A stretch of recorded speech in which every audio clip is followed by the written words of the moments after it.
Hello, CD Bestie. Aku Denise Julia. Check out CreativeDisc.com, the number one music website in Indonesia.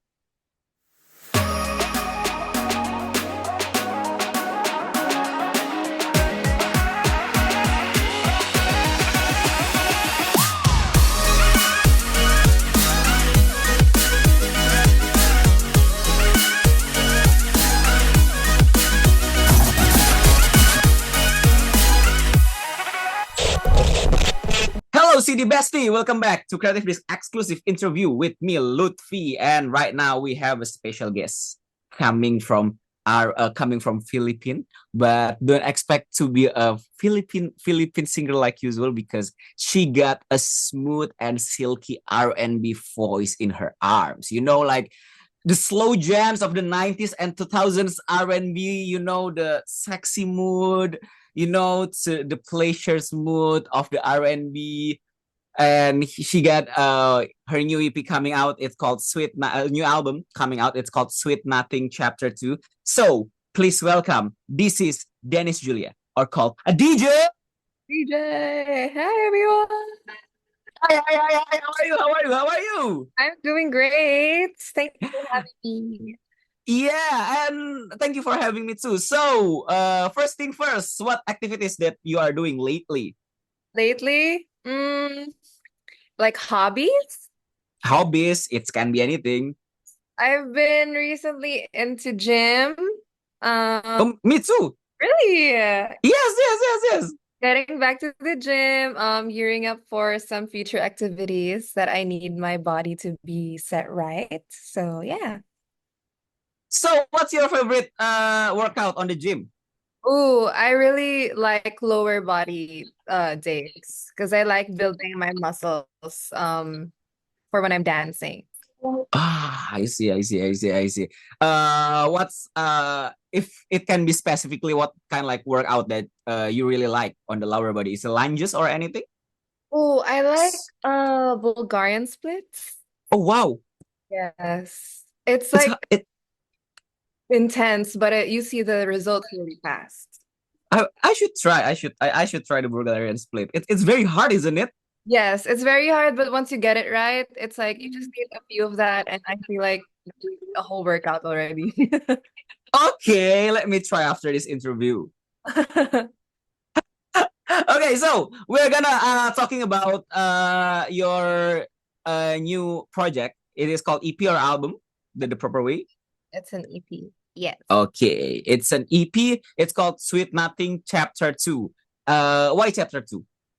I released chapter one last year. I kind Mm, of like broke down the two chapters into different, storylines. mm. What's the difference between Chapter 1 and Chapter 2? Chapter one is a bit more, I would say it was a little taste, of like Mm, the stories I wanted to tell.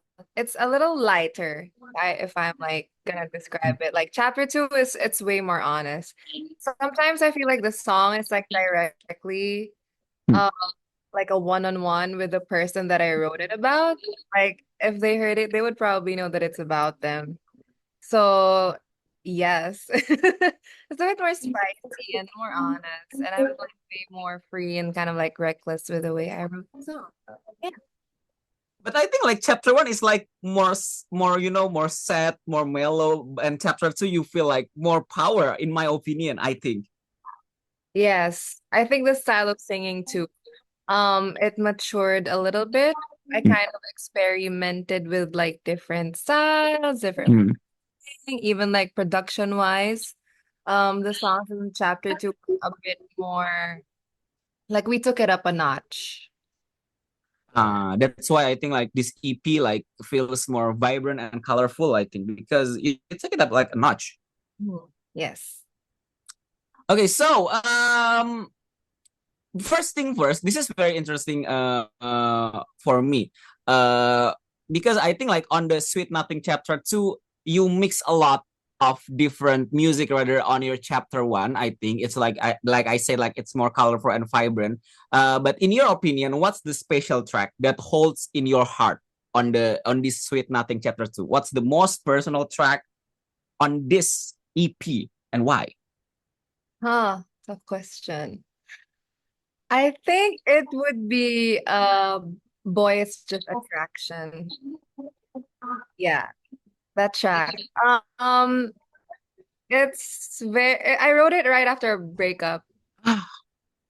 Damn. Yes. I wrote it right like the next day after I broke up with someone. It was kind of like a confession too that I wasn't really like in love. Like I said, this chapter is like so honest, you know. It came like right out of the experience like that I had like a situation. So, right after I broke up with him, Ah, and then I kind of like confessed that oh, it wasn't really love, it was just attraction. sheesh. Like yeah, like I'm happy that you found someone else. Like there's no bitterness in me. And like it's also sad because that person kind of like treated me right. It Ah. was like one of those situations where they did me wrong. It was actually like I was treated right, but I just don't love you. It's a me problem. It's me. So yeah, But damn girl, how can you recover with the song? Like, sheesh. It's like, you know, a she, bullet to the heart. yes. Yeah, it's kind of my way of letting go also, you know. It's also like an apology when the person hears it. It's like, I'm really sorry, but you found someone new, you found someone better, and like Mm. maybe their life, it would be us, something like that. But, at the end of the day, things happen for a reason. So, yeah. Oh, wow, wow, wow, wow. And I think like, wow, you recover so fast, I think, because I think like this is like after you're telling that, I think like it's like take a different flavor, I think, when I interpret of that song. Hmm. It's Oh kind of, my god. but like when you hear the backstory, it's like, oh, it's a totally like different side to it. Yeah. Yes, yes, yes, yes, yes, yes. Okay, so listening to your music, I think it's very very interesting because you mix down 90s and 2000s R&B, the golden era of the R&B sound. But why did you choose 90s and 2000s R&B as the backbone of your everything? Why? So my country, the Philippines, we love R&B. Like Yes. our we have like the king of R&B, we have the queen of R&B. I grew up like listening to 90s R&B women. So, in my hometown, like my street, people kind of like blast music there like from day to night. Like when you wake up, you would hear like speakers from different houses just like blasting music. And what I would hear would be 90s R&B music growing up. So I feel like naturally when I saw like Beyonce, Destiny's Child, on MTV, I started getting into it. I feel like they were the artists that really kind of honed me like the artist that I am today. Because when I saw them before or like heard their music, I kind of like realize that there's like not really that kind Um, of artist like in this country. Like there's not really like a pop like hmm. R&B representation, So in my mind I was like, oh, I kind of want to like emulate that when I come into like the industry, I want to like bring in my influences from before. So that's kind of how it came to be. I just really fell in love with the genre. Like how like the girlies dressed up and how the music sounded, all of that combined together. So, you said that in your childhood, many neighbors blasting R&B song. Like what's the most famous R&B songs in the Philippines back in the day? Neo, Damn, we love Neo. Like, go on, girl, because everything, like, so it's sick. it's same in Indonesia, you know? Yeah, really? It's also the same in Indonesia. Yes, yes, yes, Oh my yes. gosh. I think Mariah like Carey, all of those like legends. Yeah. yeah. I think like in my junior high school years, like everybody mad about Neo because of you, mad and so sick. Oh my god. Sick. Usher also. Usher, we love Usher. All of those artists. So I grew up like listening, like being surrounded by that music. So like naturally, I ended up like making the same or like kind of taking a lot of inspiration from those artists. And I think this is very unique because, in my opinion, you can blend the old sound, the 90s and the thousands and R&B moods vibes into young listeners, into the Gen Z listeners, into the listeners of right now. Like, how can you achieve that in your opinion? Because it's very, very interesting for me, actually. Hmm, I think the difference between like how I take on things is I'm very transparent with like my listeners. I kind of take them with me through the process of making something. So like let's say for example, this song, I would say like the backstory of Mm. it. Like, I would be honest, like where it came from when I was writing it. When I would freestyle over a beat, like I would film myself and show it to my fans. So like from that point on, they get hooked. Like I like I'm curious to see how this song will like sound like in the end and all that. And like given that this is the backstory, Huh? they relate to it as well. Yeah, they're like, oh, I went through that. Like we went through the same things. I like this. I like this song. Wow, despite the old school music background. Yes. Oh Lord. Oh, this is very, very interesting. Oh my God. And but in your opinion, do you think the resurgence of classic R&B is here to stay? In your opinion? I think R&B is just gonna evolve like Mm, forever. mm. I feel like the stuff that we make now, people are gonna like recycle or like it's gonna pop up again in a few years. So it's Yes. like it's a cycle, you know. We like I feel like human beings just have this constant like tendency to go back to the past and like put it in the present and make it new Mm. like that. I feel like it's like natural or like innate in us to do that. So for sure, I feel like it's gonna be an endless just like upgrading and like, changing stuff around with the genre. So yeah. And I think like I feel like you are a very unique artist because you are very famous in your country. You are mixing R&B sound, which is very Western sound, and you can like mix it together. It's very unique for me. I think like when I see your music, when I listen to your music, and when I see your bio, I think like it's very unique because you are beautifully incorporates Filipino culture into your music, your aesthetics, and it's very, very unique. Like what motivated you to mix all the things but without sounds too westerny or maybe like to Southeast Asian-y, I think what motivates you to blend it to that? Like I feel like in like being transparent, I didn't realize that people didn't know that I was a Filipino until like Really? yeah, like until like recent. I don't know. It was like, oh, like I'm surprised that people don't know that I'm Filipino, you know? So especially when like first song popped off, I feel like everybody thought it was like West. Like it was never mine. Like that song just like kind of blew up. And then people were like, oh, where is she from? Blah, blah, blah, blah.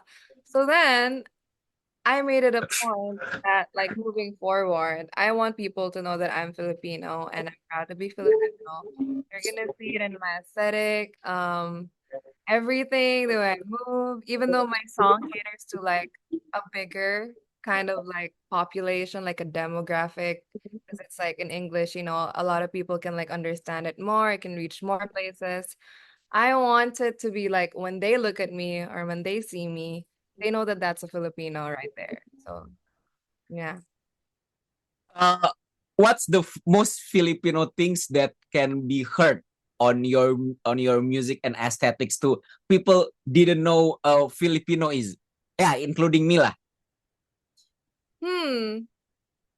I think if you watch the MV, Yeah. he's like, oh yeah, she's a Filipina. The ice cream.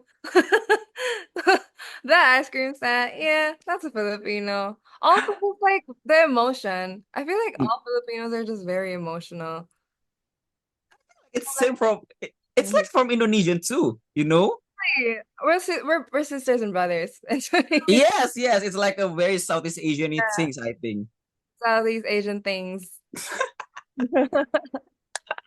Okay, so we are gonna talk about your virality at first, I think like you gain like social media presence so big, I think, and you got your viral moment on your track DVSN. Am I correct? Am I spelling correctly? It's NVMD. Oh my god, GPS and division. DV. Yeah. It's NVMD. And NV, yeah. Sorry for correcting that because Get it felt like messed up hazy. all the time. They're all, how do you pronounce it? Is it MVMVD, NVM, whatever? Well, Never mind. You can just call it never mind. NVMD. Yes. Yeah, okay, because I think like I can like so like kind like exchange it with sometimes I can incorrectly like NVMD, like the computer one, the part of the computer. NVMe. What? Yes. What? So anyway. Okay, so once your track goes viral, I think like because it's very interesting, you kind of like keep the momentum, keep going, I think. And it's very interesting for me because sometimes when the viral track pop off, Yeah. the artist can't be make a new track, or maybe like they kind of like didn't have a big following numbers, big fans numbers, but you can sustain your virality to the bigger project, and you one of the biggest artists, biggest local artists in Philippines right now. So in your opinion, what's your strategy for sustaining that momentum and growing your audience? Hmm. I really think it's just a relationship with the fans, you know? Mm. I really love my fans. I take them with me like through everything that I do. And also aside from that, just like make good music. Like You are that's kind of like making good music, I think. make number one, of course, make good music. Number two, your relationship with the fans. Like you have to take care of that. And I just Oh, my fans, they're everything to me. Like they're like my safe space, my haven. So those two combined, it's like you're good. oh Yeah. wow. Wow. Like you're maintaining your fans so bold, I think. Your opinion. Hmm. Okay. So, as one of the rising stars representing the Philippines on the global stage, what does this recognition means to you personally and professionally? Hmm. I think well, one of the things that I really wanted to make sure of, when I do Mm, like if I do when I do reach that, is that I want like artists like me, like from Southeast Asia, from my country, to really have their own moment. I just mm, really just found time for Asians to be known for their talent as well. Like of course we see that already. Like we've seen it from the past. There's a lot of like notable people. But in the music space, I think it's time that like the whole world sees like an Asian super like pop star, mm. singer. I feel like it's just time. I feel like the world is ready for that. So yeah. Okay, so we are basically down to the three last question, and this is like the favorite. The two is like the five things. So on the first one, what's your five favorite tracks from 90s and 2000s R&B? It's hard. Oh my gosh. Why it's hard? It's so because it's so many. Yeah, there's two. Okay, number one would be Okay. At Your Best, You Are Loved by Aaliyah. Wow. Um, Number two would be 4th of July by Mariah Carey. Ooh. Third would be So Into You by Tamia. Fourth would be hmm Whitney Houston, Saving All My Love for You. And then fifth would be huh, hard. This is really hard. Really? Oh my gosh. The last one has to be a good one. Let's just say Destiny's Child. No. Or Cater to You. Either two. Either of the two. Yeah. Girl, you are so geek about 90s and 2000s R&B. You know, that's not many of the track. I think like it's not a big single. It's like a deep cut from the each single. Yes. Like, I love my 90s R&B. Like that's jeez, oh my god, never come up with like someone from Southeast Asia will laugh at me like what? I think like that's my expression. Like I'm holding like my expression like what? Oh my Yeah. god! And Whitney Houston saving all my life for you is like it's the best pick one. Oh my god! I love singing that song, the karaoke. Really? Yeah. Can you reach that higher note in Oh your no, karaoke? I can't. I'll just falsetto, I'll just tones. I can't belt. I'm not a belter, but like Whitney Houston is the goat. Like, Yes. so I don't think I could ever reach. Because everyone is like failing like the part because I'm saving all my love. I think like it's the hardest part, the end one. you know. I can't belt. No, not yet. Okay, so DJ, the second one is mention five things we didn't know about you. Oh, five things you didn't know about me. Number one is does this have to be like interesting or can it just be like the In boring? interesting, boring, your favorite movie, your favorite album, your favorite artist. It can be whatever you want, girl. My first ever concert that I attended was Beyonce. Sheesh, what kind of era? Uh, B-Day. I think it was her B. Yeah. I was 5 years old, I think. Like around yeah, 4 or 5. Yeah. That's when I knew. I was like, I want to be like her. I was like 4 or 5 years old dancing. Like I was like sitting on top of like my uncle's shoulders watching her. Like I was a little baby.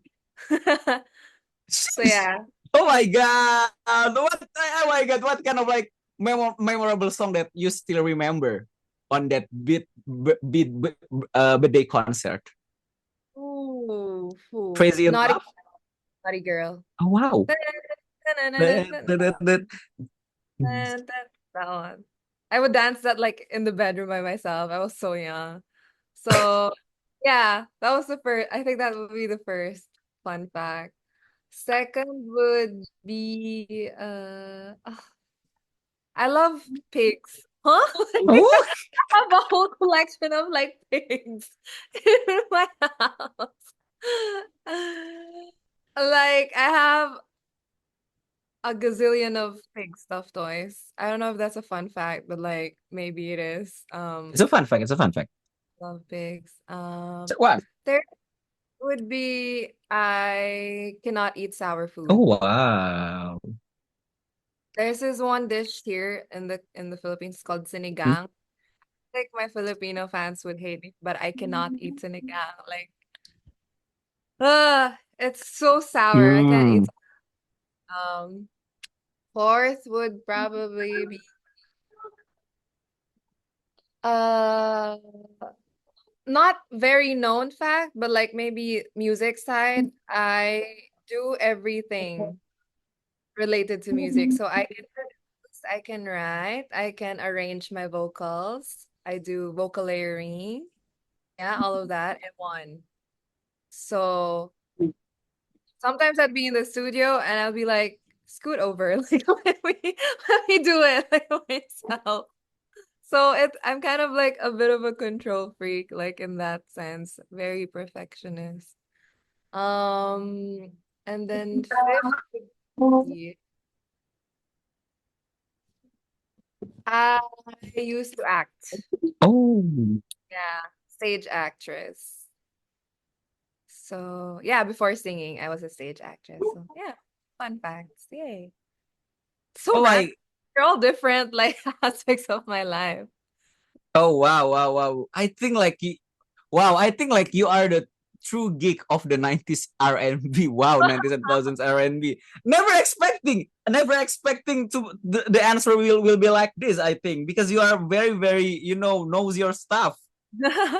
Yeah, I know my stuff really well. Like my this is like my, it like what I do, all I ever did, like my whole life. So Oh yeah. my, oh my God. Okay, so closing this session for this interview. Last question. What's next for Dennis Julia, for DJ after this one? Ooh, concert. Sheesh. Concert this December in my country. So I'm excited for that. It's on December 14th.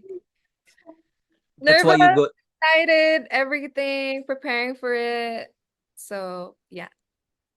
That's why you go to the gym right now. Yes, I'm just for the concert. I have to get the stamina up. Did you like felt nervous? I think when you are do your big solo concert. Sorry, what? Oh yes. Was Do you like feeling nervous or felt nervous or maybe like because this is your solo concert, your big one. Did you like felt nervous or maybe like felt pressure? very nervous, like super nervous, but also really excited because I love performing, Hmm. like seeing the fans. But just like, some of these songs will be the first time I'm performing them. So yeah, exciting. Okay, so this wraps this interview with DJ. So if you want smooth R&B sound, the things of music that you can, smoothing off or maybe like can make a good chill or maybe like a good sleep because actually listening to DJ makes a better sleep, because the sooth voices and the smooth R&B sound. This is like compliment. This, I'm serious. And Okay, sorry about that. I will continue. Okay, it's alright. Okay, I will continue my work. Okay, so if you want to hear more, uh, if you want to hear more, you want to be smooth R&B sound that can makes you, makes your mind goes like chill. You can find her newest EP, DJ newest EP. It's called Sweet Nothing Chapter 2. So, DJ, can you mention your all social media presence so people can follow you and listen to you? Okay, so hello everyone. Again, this is Denise Julia. You can find me everywhere. It's at Denise Julia, JPLIA instead of JULIA. And you can stream my songs everywhere. Spotify, Apple Music, everywhere. It's out. Go stream it. Go stream the new EP, Sweet Nothings Chapter 2. Yay! Sweet Nothing Chapter 2 is a really, really soundtrack for you to be melancholic and be chill about. So, thank you so much, DJ, for having me for this interview. And don't forget to follow Creative Disc on social media too and subscribe to Creative Disc on YouTube too. By the end of the day, this is DJ, Dennis Julia, and Luthfi signing off with the most geeking out girl of the 90s, 2000s R&B. Sign out. Bye-bye. Hey,